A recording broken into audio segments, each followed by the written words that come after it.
Coucou, c'est Tata Nexua et on se retrouve après mes vacances, ça y est, c'est la reprise. J'espère que vous vous êtes bien reposés, que vous êtes motivés pour cette nouvelle saison, car ça s'annonce d'enfer. Ah oui, puisque dans cette saison, on va parler communication, marketing, promotion, chroniqueur. J'espère que ça vous donne envie. C'est donc parti pour la saison 4 et on démarre tout de suite avec la différence entre marketing et communication.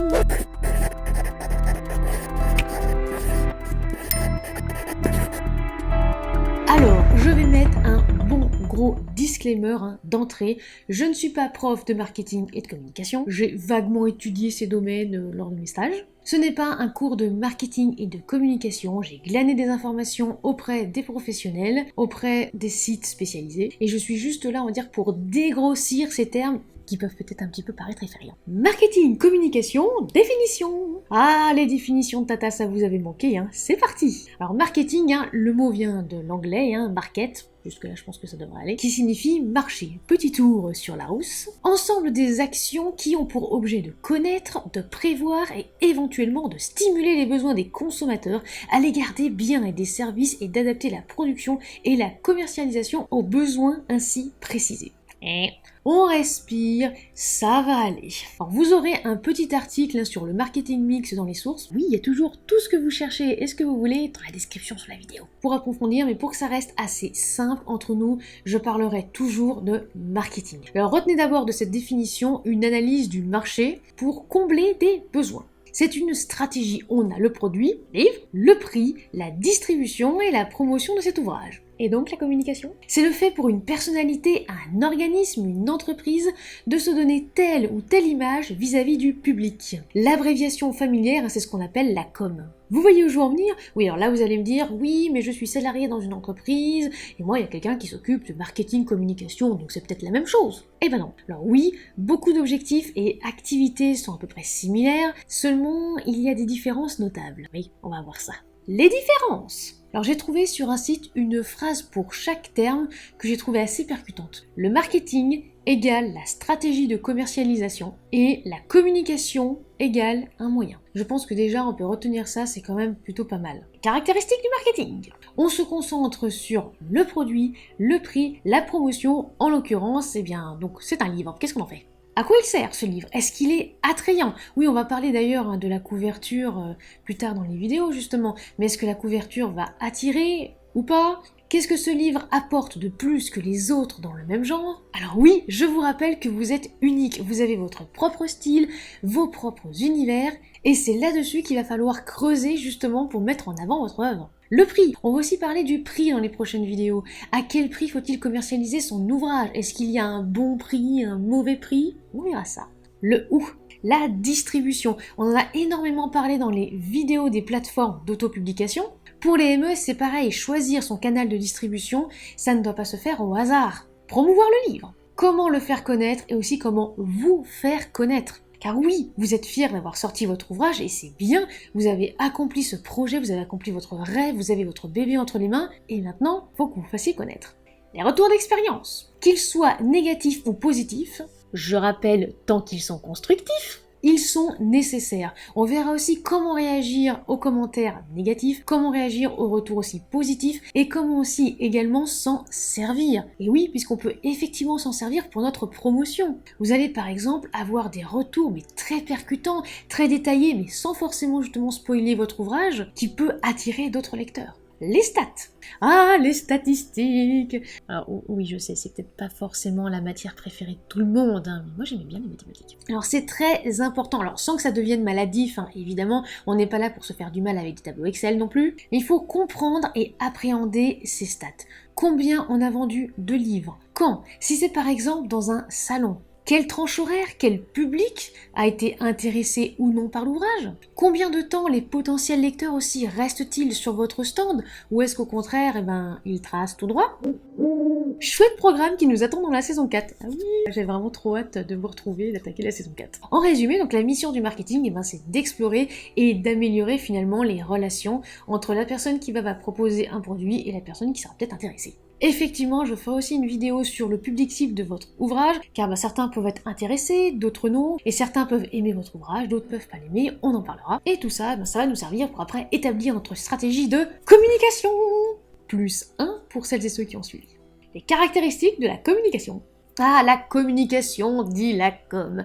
Alors, quel est l'objectif quand même de la communication? Accroître la notoriété, la visibilité et l'expertise d'une entreprise. Alors vous, en tant qu'auteur auto-édité, mais ça peut aussi être une maison d'édition et également un auteur dans une maison d'édition. Et oui, il ne faut jamais sous-estimer l'image qu'un auteur en ME aussi renvoie. Et cela comme unique ambition de vous faire connaître, vous et votre livre. Alors oui, admettons que vous avez un lecteur qui a adoré votre tome 1. Il faut qu'il ait envie de découvrir et de lire votre tome 2. Alors si le marketing est orienté vers le produit, qui est le livre, la communication restera centrée sur l'humain. Oui, alors on s'est mis d'accord pour se dire qu'on était tous humains. Je suis vraiment désolée pour les races extraterrestres. Il faudra voir ça avec Alexandre Rabor. Alors je pense que je ne vous apprends rien, mais on est quand même dans un monde de consommation assez rapide et vaste. Un lecteur aujourd'hui a des millions de choix de lecture. Pourquoi vous? Intéressez-vous au lecteur, à ce qu'il aime lire pour le conseiller mieux. Et pitié, ne mentez pas. Non, ne mentez pas. Je déteste ça et je récupère encore des témoignages de lecteurs qui sont déçus, gênés, frustrés et en colère. En petit florilège, on a une personne qui est venue me dire « J'ai acheté cet ouvrage en pensant que c'était du fantastique, mais en fait c'était pour adultes, et il n'y avait que des scènes olé olé. L'auteur ne m'avait pas dit et j'étais un petit peu gênée. » Et finalement d'ailleurs cette personne n'a pas fait de retour à l'auteur. Ou encore, l'auteur m'a menti sur le genre de son roman, alors oui, j'ai été bête, alors oui, j'ai censuré un petit peu le mot que la personne a utilisé.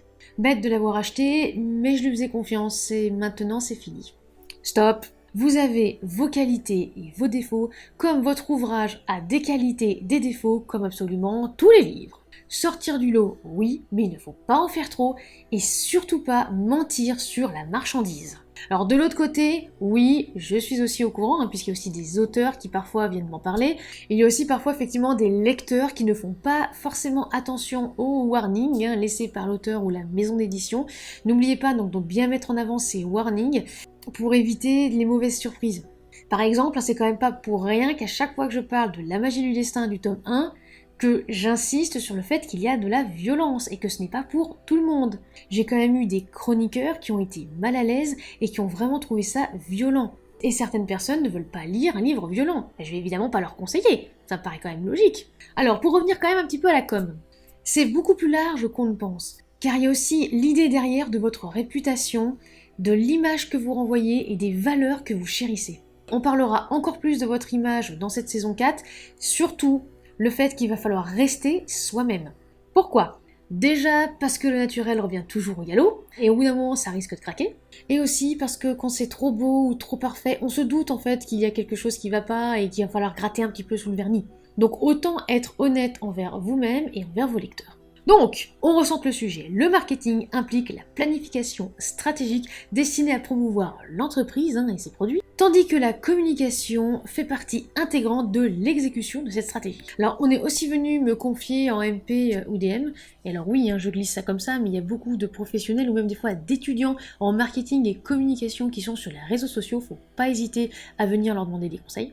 Donc que le marketing aidait à définir l'entreprise, à la différencier également des concurrents. Qu'est-ce que vous avez à offrir de différent? Pourquoi vous et pas les autres? Tandis que la communication, c'est créer des messages que vous souhaitez transmettre. L'image que vous allez donner. Le marketing est parfois qualifié d'activité, de planification, de stratégie, on l'a vu, alors que la communication, c'est plutôt du coup l'exécution. Et attention, ce qui fonctionne en virtuel ne fonctionne pas IRL. C'est Larico qui l'explique super bien. C'est qui Larry? Oui, je sais, j'en parle un petit peu beaucoup. Son site est ouvert, d'ailleurs je vous ai remis le lien dans les sources, c'est bon, donc vous allez pouvoir glaner plein d'informations. L'annuaire des auteurs également, et oui, et je suis dedans. Vous pouvez m'y retrouver parmi d'autres auteurs super géniaux. Foncez direct. Alors Larico, c'est le spécialiste du développement commercial de tous bords et du management. Le développement commercial, ça prend en compte la psychologie commerciale, la communication, personal and professional branding, l'action marketing, produit, techniques de vente pure, la gestion de la relation client, et il ajoute, oui, je reviens un petit peu sur les patounes, il faut distinguer vraiment l'IRL du web. Les techniques sont bien distinctes, complémentaires bien sûr, mais distinctes. Alors ça paraît évident, mais pour certains, il faudrait adopter la même stratégie qu'on voit la personne physiquement parlant ou derrière un écran. Or, pas vraiment. Parfois en salon, j'ai déjà eu des Ah tiens, tu me présentes ton lecteur quand il repassera à ton stand ?» Pourquoi ? Ben pour qu'il suive un petit peu ce que je fais. Ah, le follow back version IRL. Et suivre un client dans les allées pour le forcer à prendre votre flyer, ce n'est pas bon non plus. Ça ne fonctionnera pas. Le lecteur risque soit d'être intimidé, soit d'être gêné, d'avoir envie de fuir aussi. Ça ne va pas vraiment le faire. Et c'est pareil pour les réseaux sociaux. Il ne faut pas bassiner le lecteur, il ne faut pas le spammer et on va éviter, je sais que je vais le répéter très souvent dans cette saison 4, mais évitez vraiment, dès que quelqu'un vous suit ou dès que quelqu'un vous ajoute en ami par exemple, de lui balancer le lien d'achat de votre roman avec « N'hésite pas à lire mon roman, il est génial, achète-le ». Non, non, non. Non, ne faites pas ça. Et on parlera aussi également des réseaux sociaux, parce que le principal point fort réside dans les interactions. Sans interaction, c'est très difficile. Bon, avec tout ça, on se fait un petit « en bref ». Alors vous l'avez compris, il existe des différences, et je pense que ce sujet peut intéresser autant un auteur qu'une maison d'édition ou même un attaché de presse. On retient, la communication vient en renfort de la stratégie marketing. La première chose aussi qu'il faut que vous ayez en tête, ce sera la connaissance de votre cible, et j'insiste là-dessus. Tout le monde ne cherche pas à lire la même chose, comme le fait que j'adore le chocolat noir à 99% et que Léo adore le chocolat blanc. Voilà, pourtant on coexiste bien. Chacun ses goûts et c'est pareil en lecture. Vous pouvez avoir un lecteur red dingue de romances contemporaines qui veut se laisser tenter par un roman SF dans lequel il y aurait une histoire d'amour. Au contraire, une lectrice à fond dans la littérature classique, mais qui voudrait sortir un petit peu de sa zone de confort en lisant un urban fantasy mais qui la bousculerait pas trop. À vous de connaître leurs goûts pour mieux les conseiller. Car il faut qu'ils voyagent avec leur lecture, il faut qu'ils passent du bon temps, qu'ils aient envie de poursuivre la lecture, qu'ils aient peut-être même aussi envie de vous connaître. Si c'est juste pour vendre sans faire attention à ce qu'ils aiment, ça ne marchera pas. Enfin, ça marchera peut-être au début, en fait, la première fois, la deuxième fois, et puis bien après, vous n'aurez plus de réponse. Alors, récemment, une jeune lectrice s'intéressait à mes écrits et m'a demandé ce que je lui recommandais. Eh ben, j'ai inversé en fait la question, je l'ai interrogée sur ce qu'elle aimait lire. Alors mon but n'est pas de lui refourguer le premier livre dont je me débarrassais, ou le plus cher, le plus gros, non. Elle doit trouver son bonheur et je vais l'aider à ça. Ah oui, que de perspectives palpitantes pour cette saison. Donc on verra aussi les arguments de vente, l'adaptation aussi qu'il faut faire avec, ainsi que les messages de communication. Voilà, c'est déjà la fin de cette vidéo, j'espère qu'elle vous aura plu et que ça vous aura permis de glaner un petit peu d'informations sur les différences entre marketing et communication pour bien démarrer cette saison. N'oubliez pas de vous abonner, de lâcher un like ou un commentaire et de nous retrouver sur les réseaux sociaux. Sachez que vous pouvez toujours nous soutenir sur les plateformes Tipeee ou Utip, ça fait toujours plaisir. Et en attendant la prochaine vidéo, soignez votre plume!